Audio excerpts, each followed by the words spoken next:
باسی زانایم کە بەو شێوازە.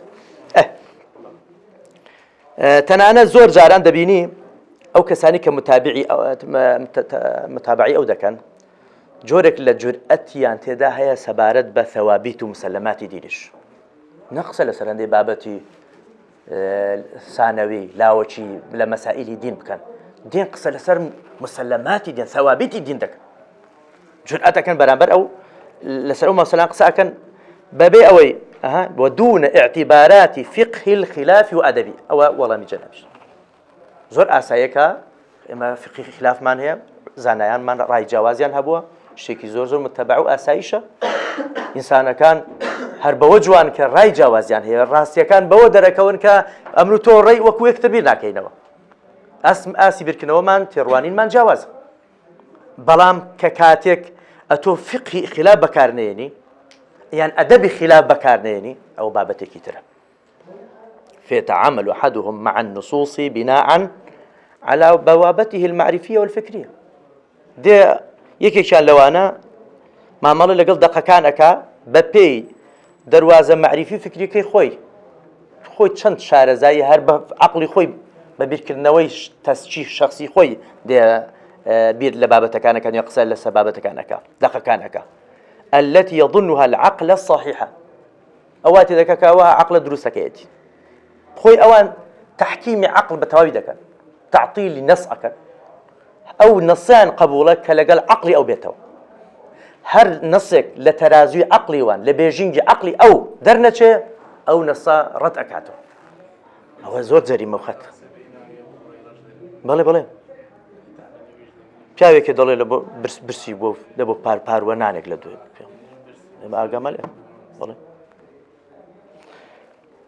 پیاوێکی وەکو ئەبوو هوڕەیرە خوای لێ ڕازی بێ کە ئەو هەموو سنەتەی پێغەمبەری خوای بێ ئێمە گەیاندووە سەلامی خوارێ ئەو هەموو خزمەتەی کردووە ئینسان جورئەت بکە بەو شێوازە وەسفی بکاتن کە ئەو نەبوونی و هەژاری ئەویش ئاماژی پێ دەکات لە پێناو عیلمەکەی بووە نەک لە پێناو ئەوەی کە نان نەبووە بخوا بەس لەبەر بۆیە بێنان بووە چونکە خەریکی علم بووە بێنانیەکەی ئەو لەبەرەوەی بووی نەکراوە خۆی یەکلا کردو لەو بابەتێکە فەرمودەکانی لە پێغەمبەری خوا وەربگرێ سەلامی خوا لەسەر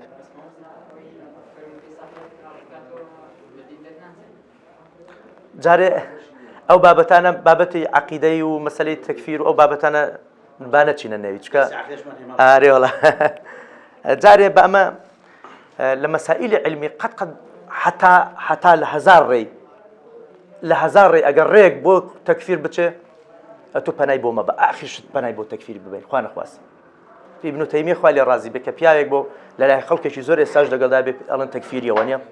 دە وەڵڵاهی لە کاتی سەرە مەرگیە ئەزانیم پیاوە مەزنە چا فەرمێ خوایە جان لەوە پەشێمان نیم خوا نەخواستە ئەگەر کەسێکم بە نەزانی مسلمانیش نەبێ بە مسلمانمدا نابێ خوایە جان لەوە پەشێمانم خوا نەخواستە مسلمانێکم کافر کرد بێ کە کافر نەبێ چونکە ئەو مەترسیە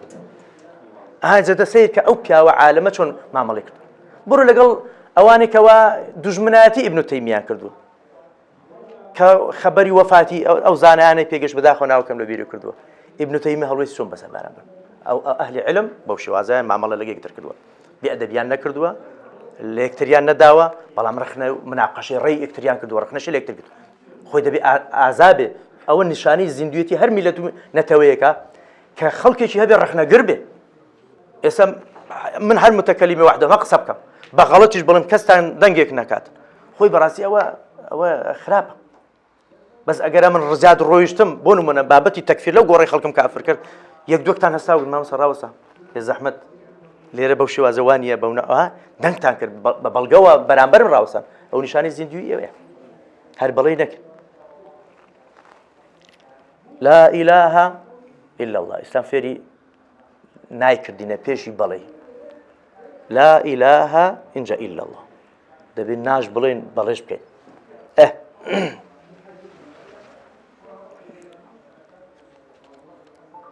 فيدخل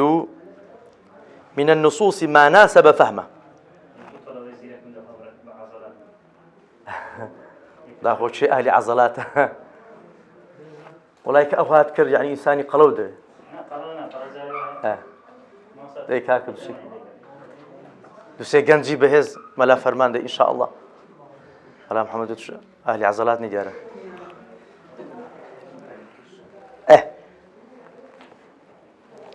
دەچێتە نێو دەقانێک ئەو دەقانە دەچێتە ناویان کەوا ناسە بە فەهمە لەگەڵ تێگەیشتنی وی گونجاو بێت ويرد منها ما لا يناسب ئەوەی کە لەگەڵەویش گونجاو نەبێ ڕەتیەکاتەوە مسلمان وایە چۆن مامەڵەی دروست لەگەڵ دەق بەو شێوازە دەکرێت ئەوەی لەگەڵ بەرژەوەندیم بێتەوە قبولی بکەم ئەوەی لەگەڵە من نێتەوە ڕەتی کەمەوە نابێشت ولم يكن دافعي لهذا الكلام محاربة التجديد نووسری کتاب دەڵێ کە منە قسانم کرد هاندەر دافعی پشتی قسەکانی من دژایەتی تازەگەری نییە ئاگادار بن یعنی من ئەو ئەڵێ دوژمنی تەجدید نیم یعنی پێویستمان بەوە هەیە جۆرێک لە تازەگەری و نوێکاری بکرێت بە تایبەتی بابەتی فقهی ئیجتیهادات چونکە هەر ئاوێک ڕابوەسێ بۆ گەندەکە دەرگای ئیجتیهاد هیچ کات لە ئیسلام دانەخراوە بەڵام بۆ ئەهلی ئیجتیهاد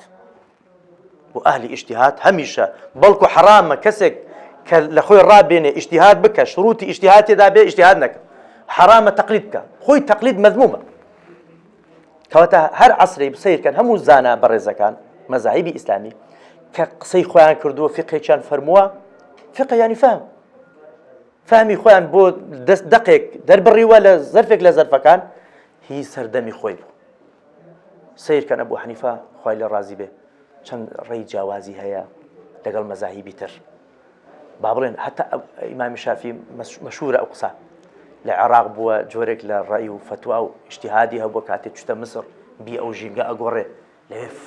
شتێکی جەدید و قەدیم دروستە بێ لێرەوە کەواتە ئیسلام دژی تەجدید نییە بەڵکو بە پێچەوانەوە ئیسلام لەگەڵ نوێکاریدایە ئەخر ناکرێ ئێمە بە فقهێک بژین کە 800 ساڵ 700 ساڵ پێشی ئێستا بۆ قۆناغێک بیئەیەک ئەوە مەبەستم لەوە نییە ئەو دەقێکەوە بۆ هەموو دەمێت دەگونجێ خۆ دەق بۆ هەموو کاتێک دەگونجێ بەڵام با بڵێن ئەو دەمای ئەسپ و وڵاخ با بڵێن وەکو مەرکەب بەکار هاتووە ئێستا سیارە و تیارە و فڵان و فیسەر وەسائیل گۆڕان هەندێک بابەتی گۆڕانی بەسەر هاتوو دەبێت قسەی عەسریت پێ بێ بۆ نمونە ئێمە زۆر جار دەڵێم ئێمە منهاجی ئیمامینەوەی دەڵێنەوە زۆر جان بەڕاستی تووشی ئیحراز دەبین کە باسی نمونونەکان زۆربەی بە عەبد و ڕق و کۆیلە و شتانە دێنێتەوە لە جێگی وڵاخ و حیواناتی ڕەنگە ئەو بۆ سەردەمی خۆی واقعێکی نێو کۆمەلگا هەبووە قسەی لێکراوە بەسوپاس بۆ خۆ ئێستا ئیسلام پێشی هەموو خەڵک و پێشی هەموو ئەدیان و وڵاتان مەسەلەی کۆیلایەتی دەرگاکانی داخستن کۆتایی پێهێنا وانە لە ڕێگای کەفارات و کۆمەڵێ شت عەبدایەتی و کۆیلاتی نەهێشت دەی ئێستا زۆر خۆش نییەتەوە نمونە بە عەبد بێنیەوە کەواتە پێویستمان بەوەیە هەر کتابەکەی ئیمامینەوەی ڕەحمەتی خوای لێ بێ کە زانایەک شایستە بێ هەلایەنی کەم نمونونەکەمان بۆ بگۆڕێ ئەو جۆرێکە لە تەجدید بەڵێ تحقیقێکی تێدا بکرێن نمونونەکان بگۆڕدرێن هیچ ئیشکالێکی شەرعیشی دەن لە جاتی نمونە بە عەبد و کۆیلێک بێندرێتەوە بە ئاژەڵێک بێندرێتەوە بابەتێکی تر بێندرێت بۆ نمونە وایە شتێکی وایە جاء من وإنما هو رفض التجديد الذي ينبني على الاضطراب المنهجي ضل من دجمنا بدافع بالنري دجمنايتي تجديد أقصانا ناكم بلكو أويك من هانا داك قسي وابكم لو روانجي وقسكيكم أو جور التجديد الرفزة كموا كوا دام زرا ولا سر جور حالتك فوزوينا منهجي وعلى الثورة الهدمية النقضية لا على رؤية البنائية ئەمن قسە لەسەر ئەوەکەم دژایەتی ئەو جۆرە تەجدید دەکەم کە بناغەکەی لەسەر شۆڕشێکی ڕوخێنەرە دژە بە شێوازێکەوە لە جیاتی بنیات نەربێت یان لە جیاتی نەقدێکی منهج ئەو نەقد منهجی العادل یان ڕخنەیەکی منهجی بە بەرنامەی دادگەرانە بێ زۆر ئاساییەکە ڕخنەش بگرێ هەتا خۆ ئیمامینەوەی ئیمامی شافعی خوا لیان ڕازی بێ تەنانەت ئەسحاب خوا لیان ڕازی بێ مرۆڤ بووینە خواهي قولة سبارت بأصحاب شافر من القرآن ومنكم من يريد الدنيا ومنكم من يريد الآخرة دي خص أصحاب پیغمبر دنيا ويستيان الله هبو ونيا دولة من ديان هبو أنواع وأشكالين هبو قناه باريان هبو هي تاواني بچوش كردو تاواني قوري كردو هي حدي لشرعي لدر كراوة وانيا تاكوتاي هي هل قراوة تو ها مرتد بو تو توشي الردد بو كواتا مرۆڤ بووینە بەڵام بەشێوە گشتەکەی دوایە رضي الله عنهم خوا لیان ڕازی بوو ئەبێ مەش لیان ڕازی بین إذ أن هذه الفوضى لن تكون مخرجا لما نحن فيه. شو كيما بوشي باس لتجديدك تجديد بو لو بارودو خنا خوازراوي كجهاني إسلامي مسلمانة تيكوت لي درج ببيت الدرجة ودروازيك ويا باشا بوشي وازا فوزوية نامنهجي كبين تروشك بسويتيرين هموي ويران كين أو الرابردو هموي ناشرين بكين چهان قابك شوينا بيشوا لا چه وضعك خراب درچيني ما نك درناچين بلكو زور لوي هن دواتر زياتر دواج دكبين خرابتريش دبين اوي هش معنا لدسي ددين اوي هش معنا لدسي ددين بخوش عليها دفرمين لن تكون مخرجا لما نحن فيه من تأخر في مجالات العلم والتفكير والمعرفة او نابت دروازه ودرچونك لو حاولوا نخواز راوي كيمتيدان لو دوا كوتني لبواركاني زانست فكري ولبواري معرفيه بل انها تكرس هذا التاخر وتزيد تعقيد وشي ضل زاد طين بله قرك سخت ربيتن جاء دوا كوتنا كزور قرستر زحمه تريشه بيت ان شاء الله وقد وقفت على حالات ترك اصحابها الاسلام الله من دیارە و پیاوە بەڕێزە بە دوواداچوونی کردو بۆ ئەوانی کە هەڵگری ئەو جۆرە فکرانن دەڵێ من چەند هەڵوەستەم کردووە چەند حاڵەتێکم لە دەستە کە ئەوانەی هەڵگری صاحبی ئەو فکرانن هەروازیان لە ئیسلامێنەوە ترکی ئیسلامیان کردو بەڵکو ئەوان مصرحين بأن أول خطوة في انحدارهم ذلك كانت متابعة عدنان إبراهيم خۆیان بەڕاشکاوی ئەڵێن یەکەمین هەنگاوێک کە ئەوان ناویتان بەرەو دابەزین لە عەقیدەی ئیسلامەتی مسلمانەتی و دوورکەوتنەوە لە مسلمانەتی شوێنکەوتنی عەدنان ئیبراهیم بوو هەر خۆیان واڵێن ئەوانەی کەوا تەڵەبەی دوێنێ ئەو بوون کە ئێستا بوونەتە کەسێکی مولحید و بێباوەڕ و دەرچوون لە ئیسلامەتی خۆیان ئەڵێن یەکەم هەنگاوی بێباوەڕ و ئیلحادی مە لەوە دەست پێ کرد کە ئێمە متابعیش ئەو پیاوەمان کردو ثم انحدار إلى شحرور پاشان بۆ کوێ لەوێ لە عەدنان ئیبراهیمی دەست پێکە بۆ شەحروریش بێگومان یەکەکە لە ڕابەرانی ئەو جۆرە فکرەی کە ئینکاری سونەت ئەکاتن و ئینحرافی قورئانیش ئەکاتن چونکە ئەوان بۆ معلوماتان باوەڕیان بەڕێی هەرچی مفەسر نییە هەرچی تەفسیری قورئانە لە تەفسیری سەحابە و پێغەمبەری خوا بگرە باوەڕیان پێ نییە سەلامی خوا لەسەر خوا ڕازی بێ ئەتوو هەزار جەبرە قورتوبی و ڕازی و نازانچێ و گاڵتەت پێ دەکەن هەزار جەبڵی فەرموودەی پێغەمبەر وا فەرموویە ئیبن عەباس وای فەرمووە دەیە کابرایەکی توراسی ئێستاش لە ژیان داما بەڵێ ئەوانە ئێستا پاشان لەوێ دەڕۆم بۆ مەزهەبی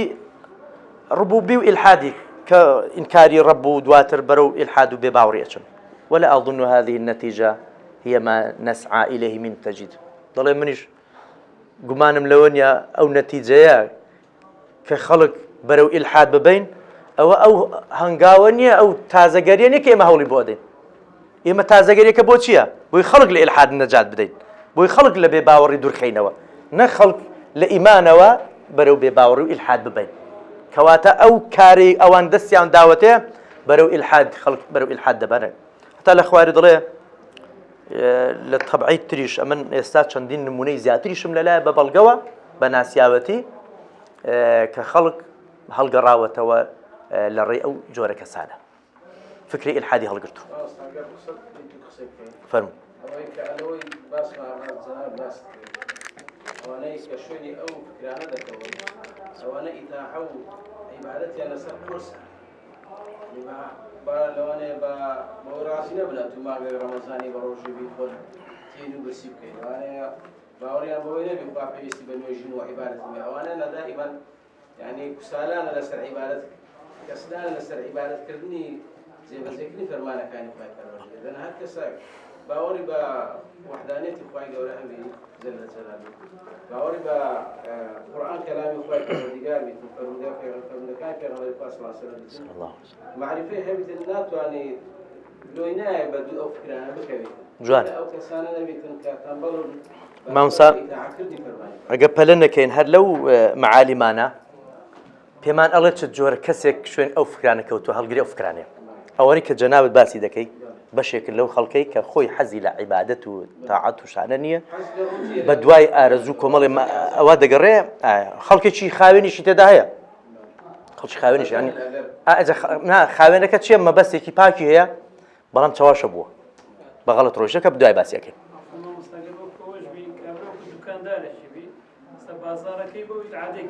جوان خۆی ئەوان جوان يرحمك الله ئەو بیضاعە و کاڵا و شتومەکێکی هەیە عەرزی ئەکا بێگومان بڕۆ لەو بازاڕی هەرچی عەرزی ئەەکەی جۆرێک لە مشتری خۆی هەیە ئەتوجاروێ هەندێک شتە بخۆم بینیومە وەڵڵاهی لە بازاڕی بە تایبەتی لە شێخەڵای خۆمان هەندێک پیرەمێر شت دانیش هەندێک شتی زۆر سادە و ساکار دانرێت دەڵم دەبێت کەس هەبێ مشتری ئەوە بێت بە فیعلیش بەڵێ مشتری هەیە ئەتۆ مشتری ئەوە نی هەر کەسێ ئەوەیە مەڵێ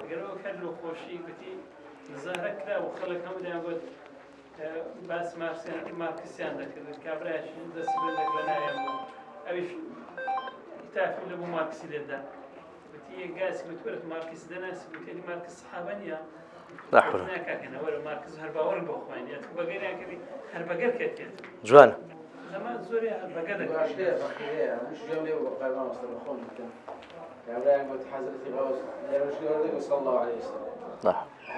خۆ حاڵی نەبوو فەقیر حاڵی نەبووە ئەوەی کە پێی خۆشە ئەو قسەی بکە ئەو تاوانبارە ڕاستی بگەیەنێ ئەو قسەی مەکە ڕاست ئەو سەلەواتە شانی ئەو مەقامەیە شانی ئەو مەقامەی نییە سەڵات بۆ چێ و هەر کەسێ أنزل الناس منازلهم بلى دفرمي هذه الموجة محملة بالأسئلة المفتوحة دون حدود معالمي كتر أو شبولة الحادية بار كراوة بچي بكمل برسياري كراوي ببي سنور برسال لها مشتكى كريم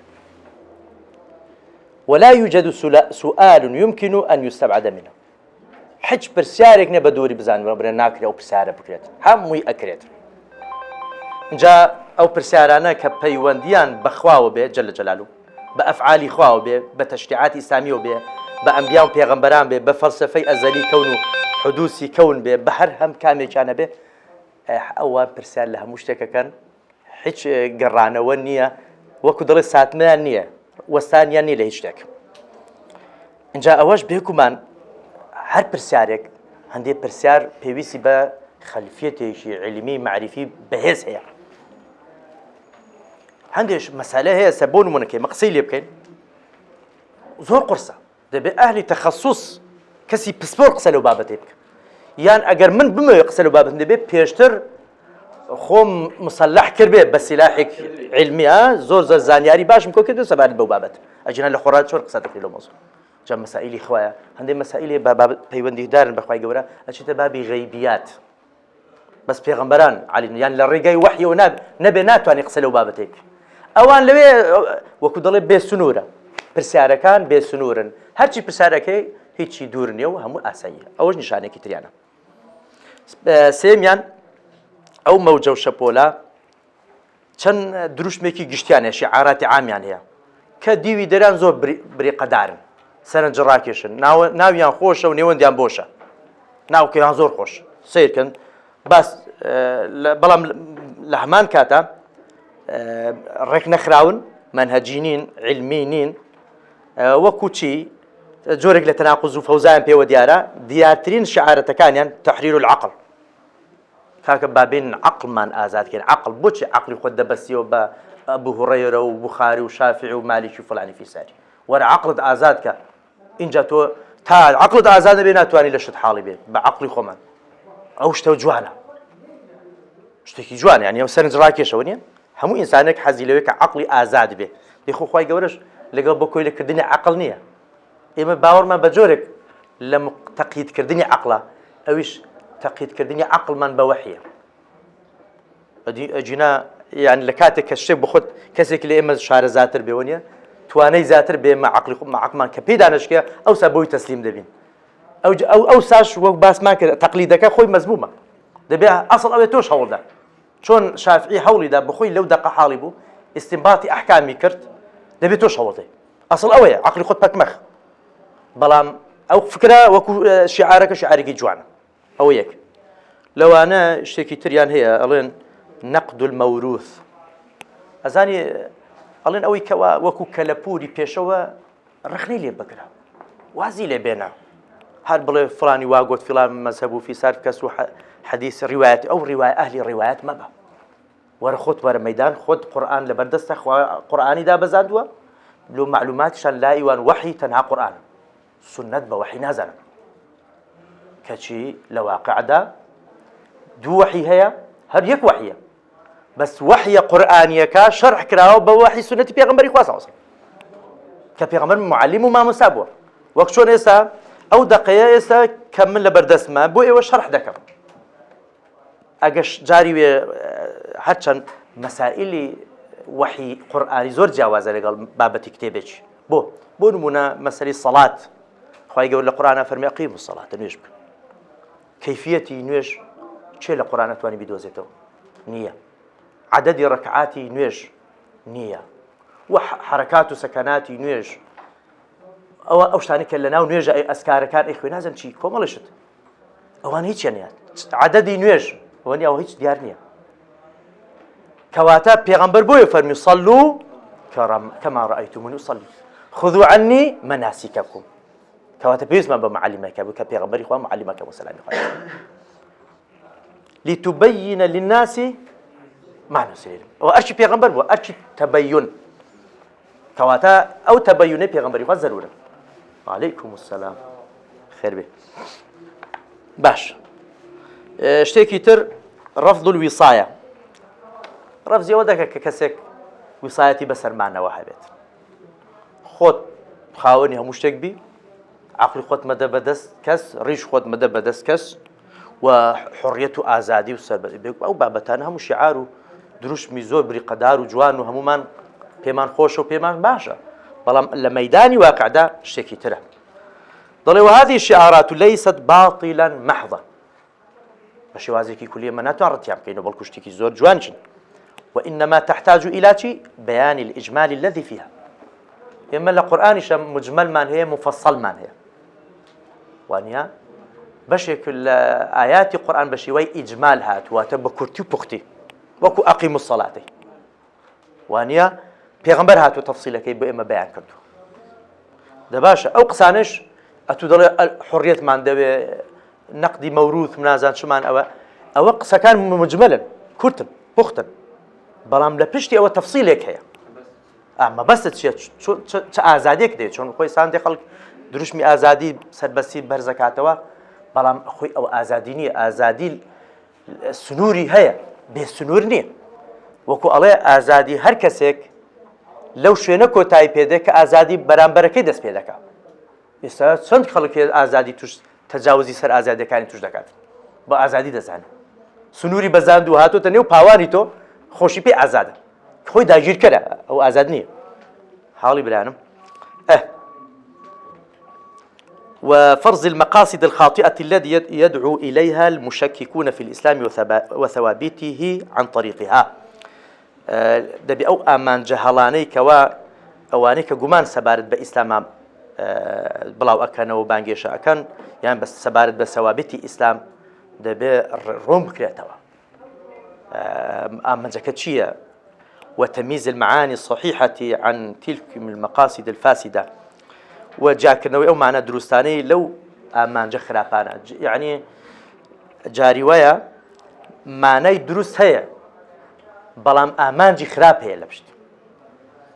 یعنی ئەو کەسە بە مەبەستەوە کەلیمەت حەق یوراد بها الباطل قسەکە ئازادیەکە تەواوە تەجدیدەکە تەواوە بەڵام مەبەستی پشتەوەی خراپە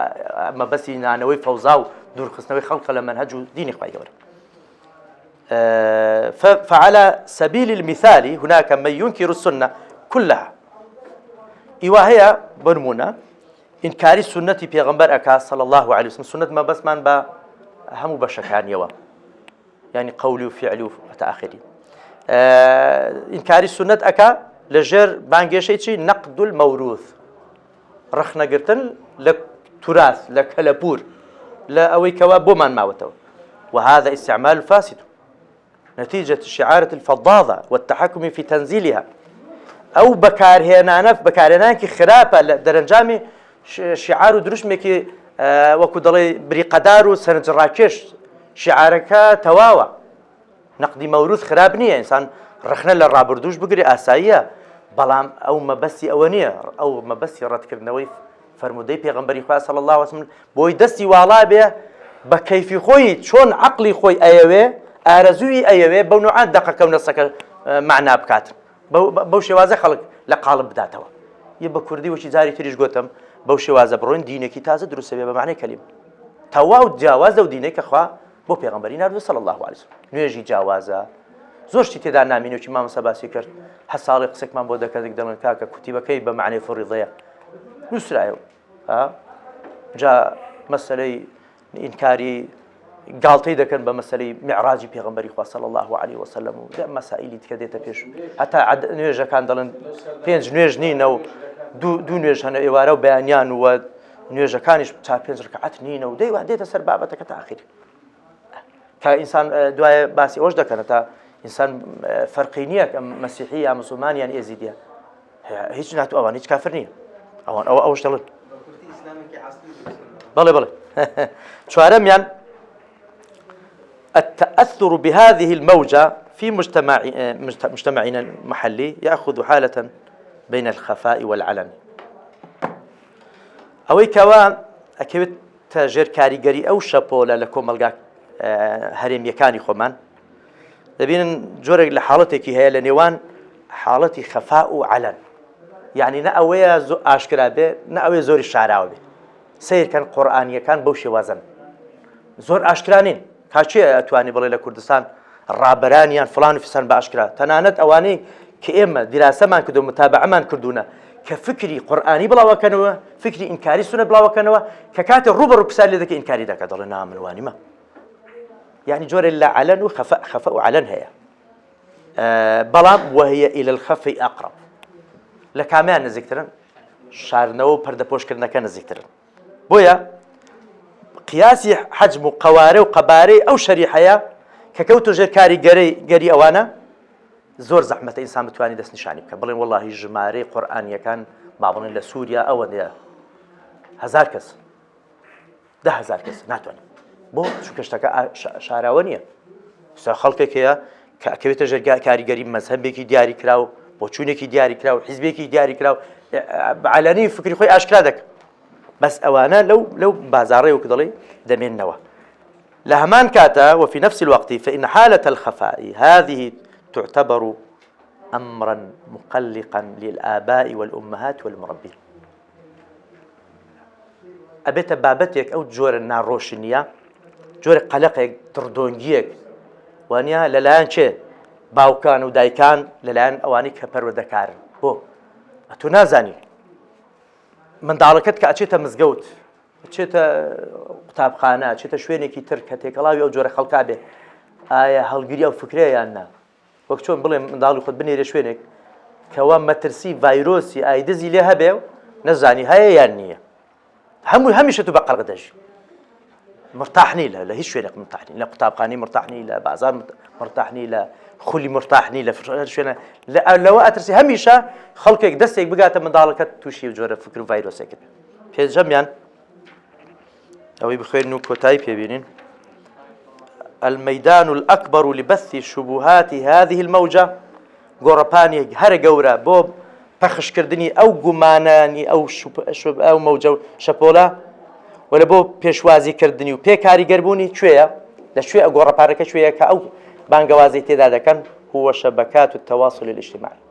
تۆڕە کۆمەڵایەتەکان حتى هذه اللحظة تا ئێستاشی لەگەڵدا تۆڕە کۆمەڵایەتەکان باشترین گۆڕەپانی کاری ئەوانە لێ پەخشی فکرە و شبهات و گومانەکانی خوانەکە بەڵێ وهذا يعطي الموجة بعدا توسيعيا كبيرا أوش ڕەهەندێکی فراوانکاری زۆر گەورە ئەبەخشێتە ئەو شەپۆلە غير خاضع للموانع الجمعية المفترضة ناکەوێتە ژێر کاریگەری یان قەدەغەی ئەو کۆمەڵەی کەوا قەدەغەکارە مەبەست چییە لەوانە عادەتەن لەنێو کۆمەلگای موسڵمان